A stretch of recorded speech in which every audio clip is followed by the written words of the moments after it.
The echoes in the walls.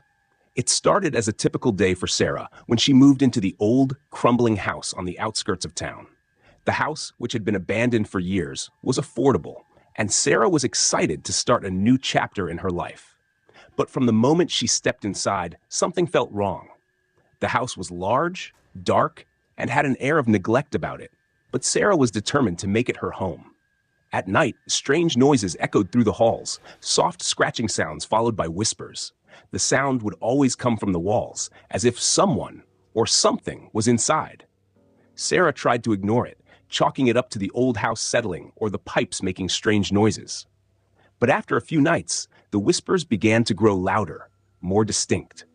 One evening, Sarah decided to investigate.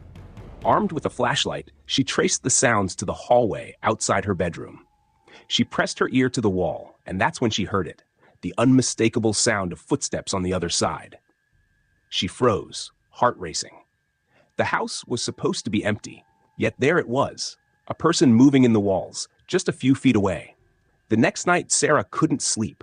The whispers were back, but this time they were more than just soft murmurs. They were voices, distinct voices, whispering her name. "Sarah, come closer." She shot up from her bed, wide-eyed, terrified. She tried to rationalize it, old pipes, the wind, but deep down, she knew something was wrong.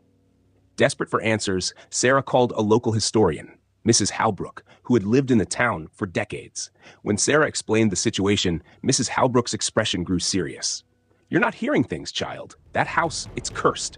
It belonged to a family, the Holloways. They disappeared years ago under mysterious circumstances.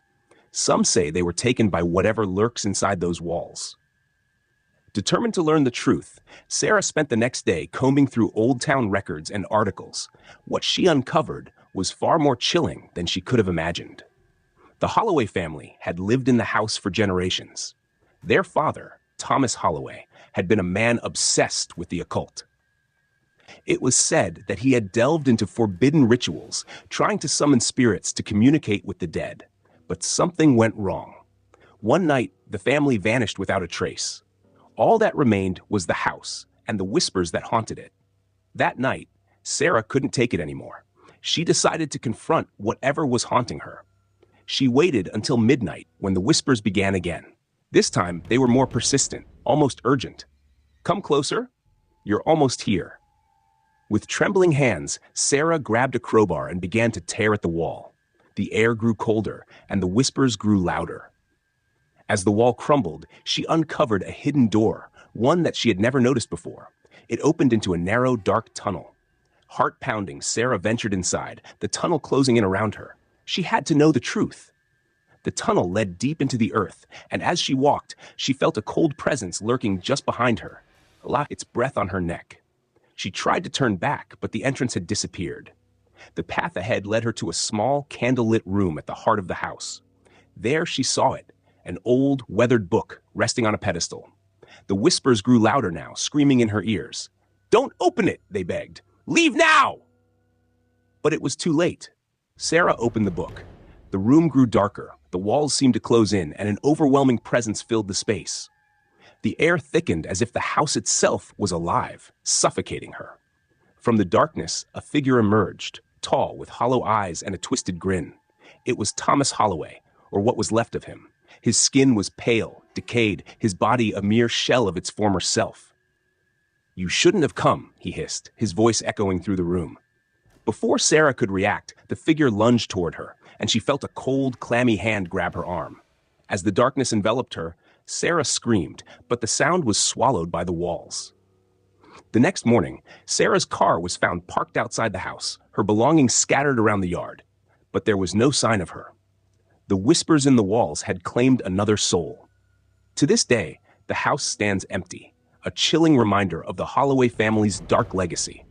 But sometimes, if you stand near the house at night, you might hear the whispers. And if you listen closely, you'll hear a familiar voice among them.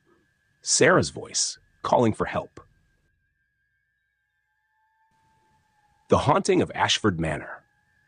The grand mansion of Ashford Manor had stood abandoned for decades. Built in the late 1800s, the manor had once belonged to the wealthy Ashford family. After a tragic incident, the family vanished overnight, and the mansion was left to decay. Rumors spread that the family had been cursed, their fates tied to an ancient evil that lived within the house. In the small town nearby, people whispered about strange occurrences, lights flickering, eerie sounds in the night, and shadows moving behind the broken windows of Ashford Manor. But no one dared venture inside, until Olivia. Olivia, a journalist with a deep interest in the paranormal, had heard the stories and was determined to uncover the truth. Armed with her camera and notebook, she set off one chilly autumn afternoon to investigate the manor. As she approached the house, a sense of dread gripped her. The mansion stood as a monument to decay, its once majestic windows now broken, and the ivy crawling up the walls like fingers trying to reclaim it. Olivia pushed open the heavy wooden door, which groaned in protest. The air inside was thick with dust, and the smell of mildew and decay filled her nostrils. As she ventured deeper into the manor, she found the remnants of the family's life.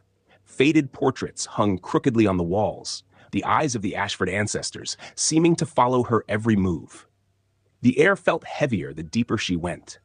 She made her way to the grand staircase, which creaked under her weight, leading her up to the second floor.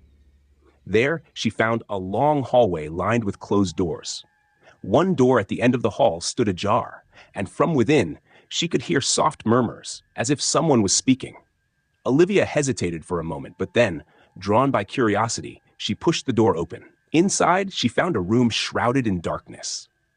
At the center of the room was a grand mirror, framed in gold and intricately carved with symbols she didn't recognize. The murmuring grew louder, and as Olivia approached the mirror, she felt a cold chill run down her spine. Suddenly, a shadow passed over the mirror, and a figure appeared. It was a woman, her face obscured by long dark hair, her hands pressed against the glass as if trying to escape. Olivia recoiled, heart racing, as the figure's eyes slowly turned toward her. The woman's eyes were hollow, empty sockets, and her mouth stretched into a grotesque grin. Olivia backed away, but the figure in the mirror didn't move. Instead, the room grew colder, and the air grew thick with a sense of malice. She turned to leave, but the door slammed shut, trapping her inside. As Olivia pounded on the door, the figure in the mirror began to writhe, its body contorting in unnatural ways. The room seemed to pulse with a dark energy, and the whispers grew louder, now forming words. "You should not have come," they whispered. "Now you belong to us." Suddenly, the door flew open, and Olivia stumbled backward into the hallway. She was alone again, but the oppressive atmosphere remained. She quickly exited the manor, her heart pounding in her chest. Olivia didn't speak of what happened to anyone. She couldn't explain it. But from that day on, strange things began happening to her. She would hear whispers in the dark, see fleeting shadows at the edge of her vision. And sometimes, when she looked into mirrors, she swore she could see the same woman from Ashford Manor, her hollow eyes staring back. The curse of Ashford Manor had followed her, and no matter how far she ran, she could never escape the haunting presence that had latched to her soul. The Curse of Black Hollow. In the year 1875, there was a small town named Black Hollow, nestled in a valley between towering, fog-covered mountains. The town was plagued by a dark legend, one that had been whispered about for generations. It was said that many years ago, a family had moved into an isolated house deep in the woods, a house built upon the foundations of an old church that had burned to the ground. The family, the Aldridges, had been eager to start anew, but soon after they arrived, strange things began happening. At night, the sounds of children crying could be heard echoing from the woods. The townspeople would often see shadows moving through the trees, and there were rumors of dark figures lurking around the Aldridge house. Over time, the family became reclusive. They never ventured into town, and the few who dared to speak with them said they had a strange, hollow look in their eyes, like they were not fully alive. One night, a fire broke out in the Aldridge house, and when the townspeople arrived, the house was engulfed in flames. But there was no sign of the Aldridges. The house was completely empty. Some believed they had died in the fire, while others claimed the family had disappeared long before the fire started. The truth, however, was far darker. As the years went by, the legend of Black Hollow grew. Many who ventured into the woods to search for the Aldridge house never returned. Some were found, but their bodies were found mutilated, as if they had been attacked by something inhuman. Others simply vanished without a trace. One day, a young man named Thomas, a researcher fascinated by local legends, arrived in Black Hollow, determined to uncover the truth. The villagers warned him to stay away from the woods, but Thomas, driven by his need for answers, ignored their advice. As he entered the woods, the air grew colder, and the trees seemed to close in around him. He followed an old path, overgrown with vines and brambles, until he came upon the remains of the Aldridge house. It was a shell of its former self, the walls charred and crumbling. The air smelled of decay, and an unnatural silence hung over the place. Thomas explored the ruins, his heart pounding in his chest. As he moved deeper into the house, he stumbled upon a hidden trapdoor beneath a floorboard. With trembling hands, he opened it and descended into the darkness below. The air was thick and foul, and a damp, oppressive feeling weighed on him. As he walked further into the cellar, he saw something that made his blood run cold. There, on the far wall, were dozens of old, yellowed photographs. Each one was a picture of a person, the faces twisted in pain, eyes wide with terror. The photographs were arranged in a strange pattern, forming a circle around a single image in the center. A picture of the Aldridge family, their eyes hollow and vacant, staring directly at him. Suddenly, the temperature dropped. Thomas could see his breath in front of him as the whispering began. It was faint at first, but soon the whispers grew louder until they were shouting, echoing in his ears. "Get out!" they screamed. "Leave now!" The walls of the cellar began to tremble, and the photographs shifted on their own, the faces contorting in agony. The whispers turned into screams, and Thomas turned to flee, but the door slammed shut, trapping him inside. In a panic, he tried to find another way out, but the room was changing, warping before his eyes. The walls seemed to close in on him, and as he looked into the photographs once more, he saw something horrifying. The faces in the pictures were now staring at him, moving as if they were alive, their mouths opening in a grotesque, silent scream. It was then that Thomas understood. The Aldridges hadn't vanished. They had been cursed, trapped in the house for all eternity, their souls forever bound to the photographs. And now, he was next. The last thing the townspeople ever heard from Thomas was his terrified scream, echoing through the woods.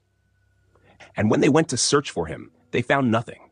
The house, the photographs, the trapdoor, all were gone. There was no sign of the Aldridges or of Thomas. The woods, silent once more, held their secrets. Years later, when new settlers came to Black Hollow, they found the ruins of the town, the buildings falling into disrepair. But there was one thing they could never explain. In the old church's foundation, beneath the ground, a new photograph appeared. A photograph of Thomas, his face pale and his eyes hollow, staring back at them from the wall. The House of Eternal Echoes. Years ago, in a small remote village nestled between dense woods and rocky hills, there stood an old weathered house known as the House of Eternal Echoes. It had been abandoned for decades, the windows cracked and the walls covered in ivy. The locals spoke of it in hushed tones, warning others to stay away. They said the house was cursed, haunted by the souls of those who had once lived there. Souls trapped in an endless loop, forever reliving their final moments. Lena, a young historian fascinated by ghost stories, moved to the village with her family, unaware of the mansion's ominous reputation. Intrigued by the tales, she decided to explore the mansion alone, eager to uncover the truth behind its mysterious past. Armed with nothing but a flashlight and a notebook, she ventured through the village and into the woods, where the mansion stood like a decaying sentinel. As Lena approached, the air grew thick with tension.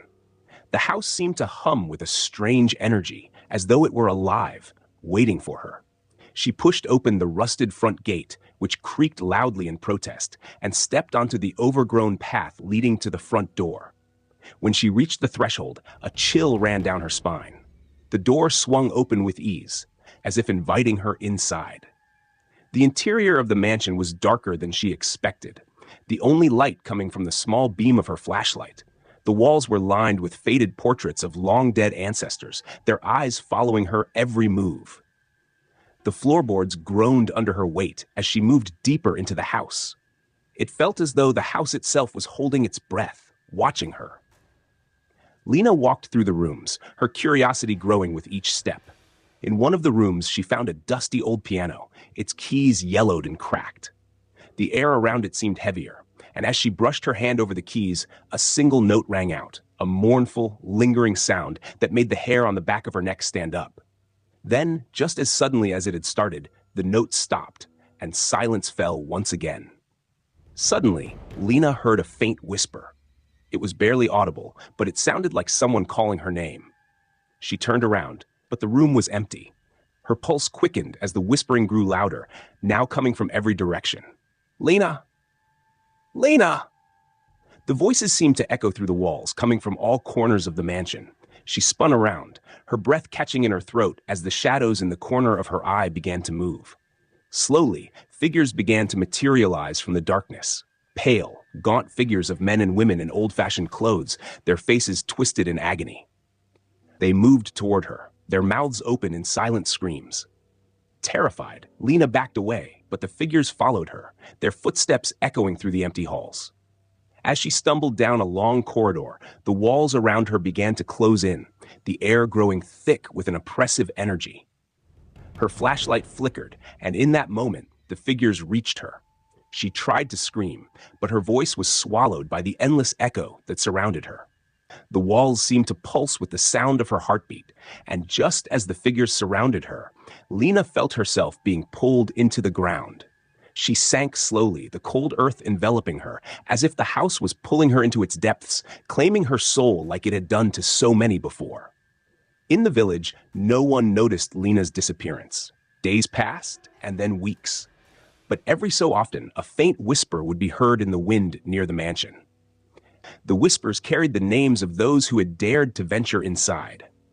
And as time went on, the mansion stood silent once again, waiting for the next soul to wander too close. To this day, locals still avoid the path that leads to the House of Eternal Echoes, and no one dares to speak its name aloud. But every year, when the winds grow cold and the fog rolls in, the whispers grow louder, and those who listen closely might hear a faint voice carried on the breeze, Lena's voice, forever lost within the house. The Whispers of Hollow Creek. In the quiet town of Hollow Creek, an ancient legend passed from generation to generation. The townspeople spoke of a restless spirit that haunted the nearby woods, seeking vengeance for a crime committed long ago.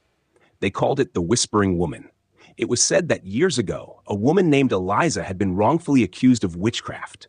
The townspeople, fearing her powers, dragged her to the creek, where they drowned her in cold, murky waters. Her last words were a curse, one that would bring her back to seek revenge on all those who wronged her. For years, no one dared venture near the creek after dusk, for it was said that Eliza's spirit still lingered. Her whispers could be heard on the wind, calling to those who dared enter the woods. They said if you listened long enough, her voice would drive you mad. One fateful autumn night, a young man named Aaron, determined to prove the legend false, ventured into the woods. He laughed off the warnings, convinced that it was all just superstition. Armed with only a flashlight, he ventured deeper into the forest until the light of the moon barely filtered through the trees. As he approached the creek, he heard the first whisper. At first, it was barely audible, just a soft rustling of leaves. But as the sound grew louder, Aaron realized it wasn't the wind. He turned around, but no one was there. The whispering continued, growing louder and clearer. "Aaron, come closer. You don't belong here," it hissed. Chilled to the bone, Aaron tried to ignore it and kept walking, but the whispers followed him, growing more frantic. Suddenly, the air grew cold, and a figure appeared before him, pale with wet, matted hair and dark eyes that seemed to pierce through him. It was Eliza, her face twisted in a grotesque snarl, not her lips moving in silent screams. The whispers turned into wails of agony, echoing around him. In a panic, Aaron tried to run, but the forest seemed to close in around him. The trees bent toward him, and the shadows lengthened, trapping him in the woods. Eliza's figure loomed closer, and her hand reached out, cold as ice. As she touched his shoulder, everything went black. The next morning, Aaron's body was found by the creek, his face frozen in terror. His eyes were wide open, staring into the dark depths of the water, and his ears were filled with the echoes of Eliza's whispers. To this day, no one dares to speak of what happened to Aaron. Hollow Creek has remained a quiet town, but every year, when the autumn fog rolls in, the whispers return, carried on the wind, beckoning those who are foolish enough to listen.